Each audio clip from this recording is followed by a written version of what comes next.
reviewer. I do reviews on the YouTube. You never knew such a cool dude. I play it so fly, and do you know why? Because I know whether to buy that food. Hey guys, it's the food reviewer.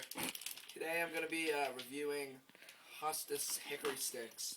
I just picked them up at Walmart on my way home. So yeah, I'm going to dig in.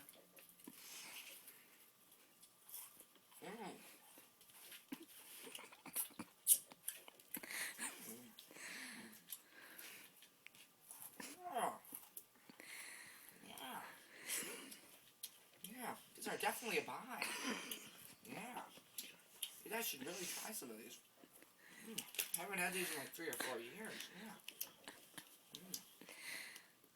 So yeah, guys, like they're melt in your mouth and they're salty and moist. Yeah, very moist. Seriously, guys, you guys should try this. It's a buy. That's all I gotta say.